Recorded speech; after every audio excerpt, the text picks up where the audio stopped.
Wacana, hak angket kecurangan pemilu, kerjaan yang sia-sia.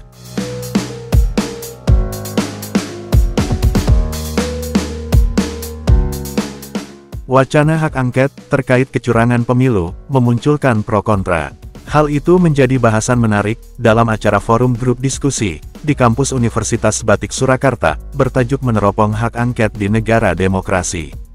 Dosen Hukum Tata Negara Fakultas Hukum Uniba, Dika Yudanto mengatakan, mengenai hak angket kewenangannya diatur dalam pasal 20 huruf A UUD 1945 serta UU Nomor 17 2014. Yang mana, hak angket tersebut peruntukannya DPR, untuk melakukan penyelidikan, terhadap pelaksanaan suatu undang-undang kebijakan pemerintah.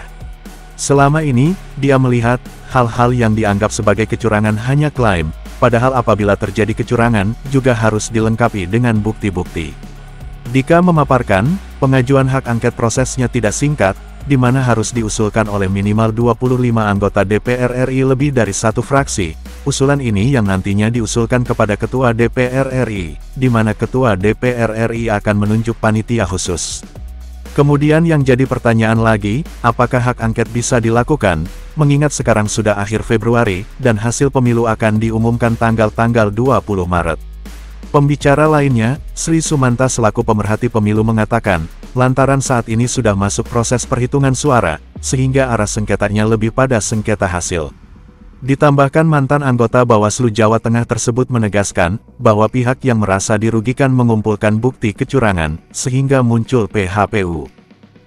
Ini tadi kita membahas terkait dengan hak angket ya, jadi secara akademis, secara normatif, saya selaku dosen dari Fakultas Hukum Universitas Batik Surakarta menyampaikan bagaimana hak angket itu berdasarkan konstitusi kita.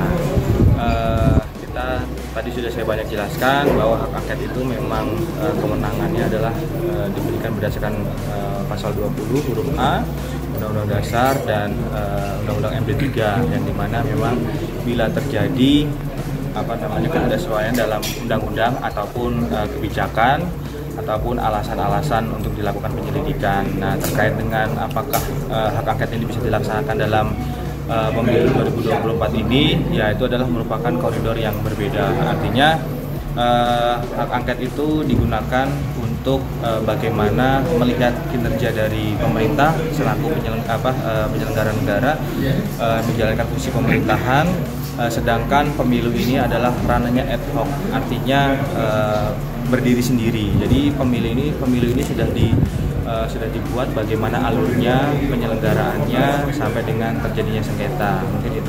Terima kasih. Jadi kalau ada, saya tetap berpendapat sebagian masyarakat itu ada kecurangan, ya kan, ada kecurangan. Tapi selaku mantan lah saya, orang yang pernah berkecimpung di pengawas pemilu, tentu saya bicara soal pembuktian. Kalau memang ada kecurangan, kalau memang ada pelanggaran, sebenarnya sudah ada mekanisme. Kalau itu ada dalam proses, itu ada proses di dalam sengketa ya, sengketa proses.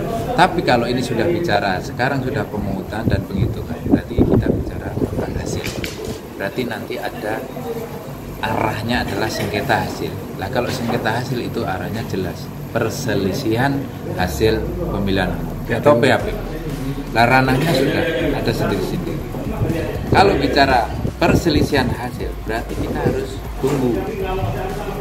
Silakan kalau memang ini mau dikumpulkan terkait dengan dugaan tadi, kecurangan atau apa namanya, silakan.